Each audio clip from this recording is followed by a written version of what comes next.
Hello, I'm Richard Colfers and welcome to Ask Yaghi Labs. Today we're going to be answering the question, how to keep aspect ratios in Adobe Premiere. So what we're looking at here is the opening of Adobe Premiere Pro, and we're going to set up a new project. So in this new project, what we have to know beforehand is the settings that we shot the footage in, or the settings of that footage. Most likely, depending on your system, that will tell you, your Windows 7 I know for sure tells you the aspect ratio, basically the size of the video. When you click on the file on the bottom of the screen, it'll actually show you. I don't know what operating your system or what you're looking at, what you have in the means of doing that on your system, so I'm not going to really go into detail on that. But what I do know is, if you select the highest video setting that you think you have or you have, then you shouldn't have any problem importing your video. Make sure if it's high definition video or just digital video. I'll go with HDV because if anything lower than that, it's still going to import. So just pick the HDV here, name the project, and I already made it once or twice as I was doing some tests for this, so it should tell me overwrite, yes, no big deal. Now here you actually have your presets. This is the setting for the sequence that you cannot change once you make it for this project. Now I know I'm going to be importing several different videos into this clip to show you what it looks like. And the highest import one is going to be my 1080i at 30 frames a second for my Canon camera. So I'll name that, just test aspect ratio. Like I said, once you pick these settings, you cannot change it. So you really kind of have to know what the largest video or image that you're going to bring into is going to be. In other words, it's going to tell you that it can't support that file. So hit OK, and it'll build that sequence for us. Now I'm going to import several videos. The first one's going to be my 1080i video. Okay, so here's a clip that is shot in 1080i. It's actually 24p, but that's okay. So we'll go ahead and drop that in our timeline. It's a little shaky. I'll select my endpoint, kind of bring it forward a little bit, just so we have something. Select my out point, just drag and drop that in there. Cool. So this is our source monitor, obviously, and that's our record monitor on the right-hand side. Now I'm going to find some video that I have that is 720p and drop that in on the timeline.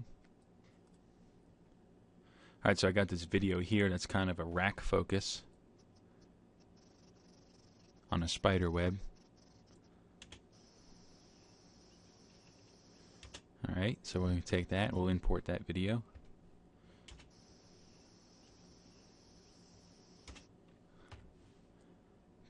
Bring that on the timeline.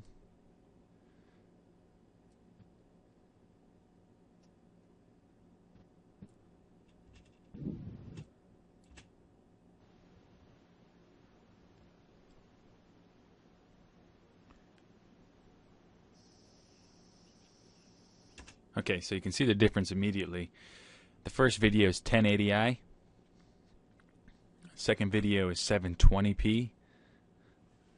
And immediately we have this huge gap of dark space here. So we've got two options really. We can tell the program to stretch this out. So we'll do that and see what it looks like. Okay, so if you look here in our record monitor, you see the footage I dragged in the timeline, which is of the 1080p, the dog. And I also brought in the original spiderweb rack focus, which is 720p, and you can see all around it. Now I was testing some settings. I paused the video and I went and tested some settings. And I stretched it out. I changed the interpret frame, and you can see here it gets a little bit wider and wider. Stretches it, super stretches it. And this is what you're going to have to do if you're going to want to make a decent looking video that's smaller aspect ratio than the highest one that you're importing. So really, this looks ugly because it's all around square, right? This doesn't exactly fill it up. This is still a little bit ugly, but this one here probably looks the best. It gives it that widescreen look. The image isn't too distorted. Same thing with this image here, but this one's too big because now it stretches past the actual frame. So you might be asking, okay, how do I get that? Well, you select your project or your source monitor. I have marked my in and out points of where I actually want to take it.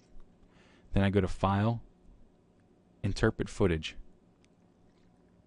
Here you got your frame rate. So you can change the frame rate or you can keep it from the file. The pixel aspect ratio is what you're more concerned with. Use the original, or you can conform to on a select set of different ones. Now you'll want to test it yourself just like I did on my timeline there. But the best one that came out was the widescreen or HD anamorphic.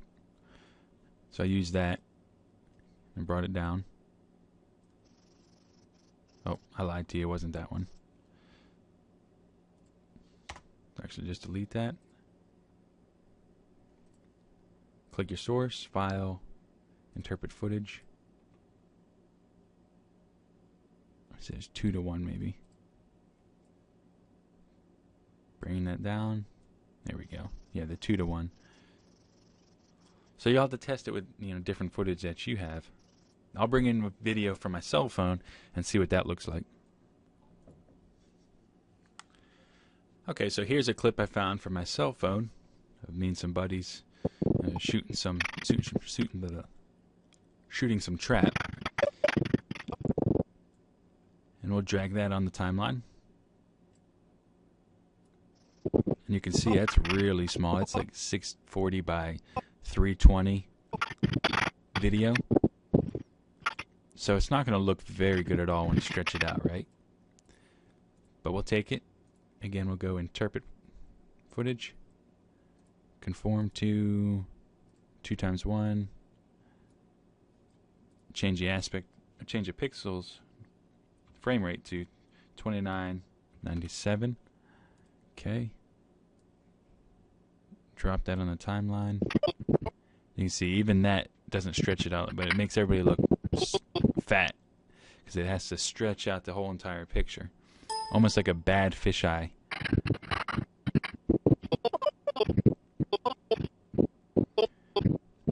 But if I made the project, the actual original project, with those settings made for this, it wouldn't look bad because it would actually fill the whole screen. Of course, when you actually put it on the big screen, it would still look kind of goofy because it's small video stretching out. So really what it comes down to is shooting the video correctly. But if you have video, you have to kind of work with it. Maybe you can do some effects editing where you actually frame the footage out and you put a background on it. That way you can make this like the alpha channel. You can just put a nice background and you have the framed video. That way it doesn't look really bad. I mean, it all depends, and it's not going to look the best. So that's as far as I know on how to do it. I'd keep digging around if that doesn't suit your needs. Maybe you can find something somewhere else, but from what I know, this right here is going to be the best way to do it, is stretch it out so it looks like a widescreen. All right, I'm Richard Kaufers.